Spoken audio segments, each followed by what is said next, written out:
Come on, how can you even think that? You know you're the only nurse for me. Okay, thank you. Morning. Oh. Simon, I'm Mr. Spence. Of course, you've already met Donna, and this is Dr. Carson, your anesthetist. So, American trypanosomiasis. Or Chagas disease, transmitted by the assassin bug, sometimes called the kissing bug. That's correct. Please don't start. It's also sometimes known as Vinshuka. I'm familiar with your condition. Now, according to your notes, your colonic operation should be pretty straightforward. It depends what damage the amastigates have done, doesn't it? And how many of my cells were parasitized. Are you a doctor? A computer programmer. Oh, okay.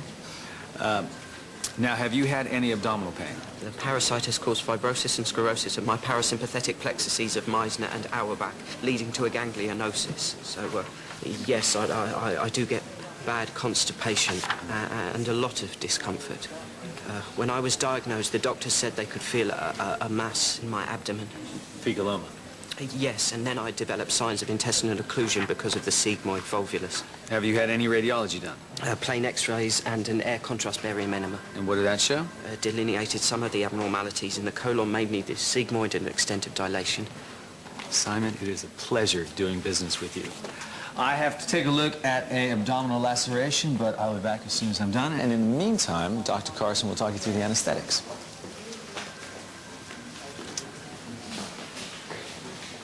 I'm sorry about Simon's behavior. He doesn't mean it. No, he does. That's what's cool about it. We spend so much time talking down to patients, it's nice to be forced to raise our game once in a while. There's something else you should... No, there isn't. He's autistic and he's got Asperger's syndrome. I got it. He seems pretty high-functioning, though. Well, he gets by when he's not being obsessed. Well, it used to be deep-fat fryers. Deep-fat fryers? He was an expert on them. Well, like he is on the computer programming. Then, when he got diagnosed with this... His obsession became his illness. How is that for you? Oh, I love him to bits, but hard. Thanks for letting us know. You're gonna drive me mad. No, I think Asperger's should be celebrated. Like finding out a child is left-handed. If you say so. Actually, I would go further than that. In the right environment, where an exact mind attracted to detecting small details is an advantage, he becomes a kind of superhero. Is Mr. Spence good? He's the best. They both seem very nice.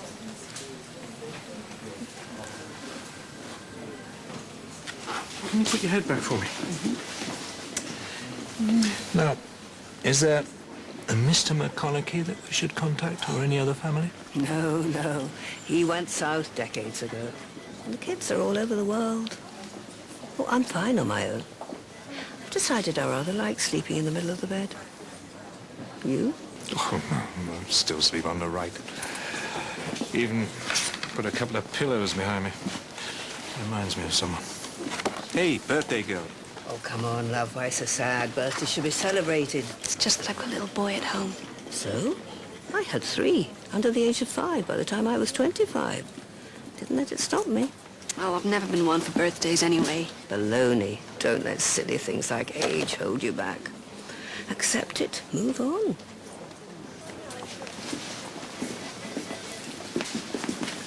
Easy for her to say. Mark, about tonight. Yeah. I have had an idea. Why don't we do both Plan A and Plan B?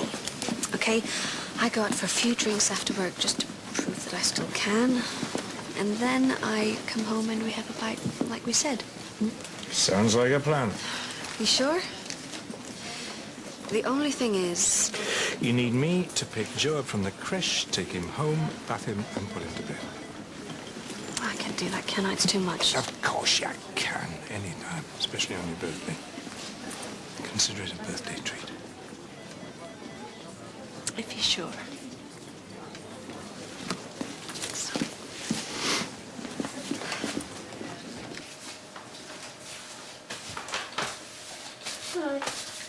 Hi. It's fun to do, but at the end of the day, I'm worried about it. Okay, all right, fine. Donna, are you on this op too? No. So what are you doing here? I had to speak to him about a patient, Simon Hayder. Everything okay? Yeah, I'm just about to go into theatre, that's all. You seem a little tense. I'm fine. I'll give you back rub later if you want. It's just that I hear that the surgeon's not to be trusted, that's all. Come on. You don't want to believe tittle-tattle.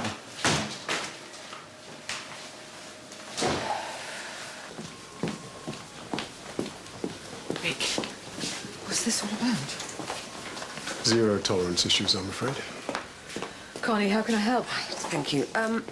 My patient, Frankie Moore, has presented for an emergency procedure which Mr. Griffin and I agree has little relevance to the zero tolerance policy.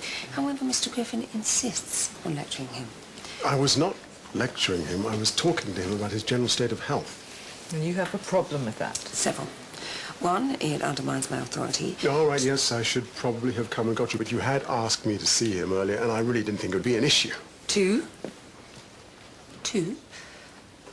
I don't think it's appropriate to use the patient as a pawn in a political game. With all due respect, you're both surgeons. You do it all the time. Frankie Moore has the right to come here without becoming a test case or, like his father, a guinea pig. He's not, and nor was his father. I'm addressing the longer-term issue. Now, I spoke to Frankie when his father was here, and I believe I made a connection. I'm just trying to build on that connection. Now is not the time. This boy is very vulnerable. He doesn't need anyone else making him more self-conscious. You know, if he flies off the handle like his father. No, well, we certainly don't want that. Well, when do you think is the right time to talk to him? Before the procedure, only about the procedure. Afterwards, you can say what you like. Point taken. If there's nothing else?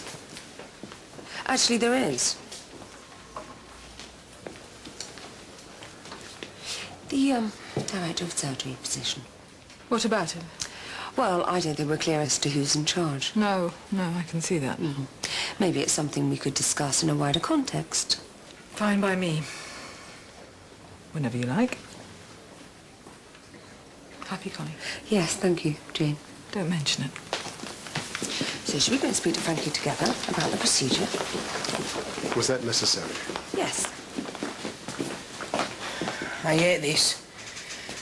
I know you've been talking about me and I know why. I'm sick of it. How's he doing on the gas? I've topped off his propofol and given him some succinylthonium. Why, isn't he relaxed enough for you? No, he's doing fine. All right, there's a lot of bleeding here, so I'm going to tie off some more of these smaller blood vessels so we can debridement the wound fully. Saline wash?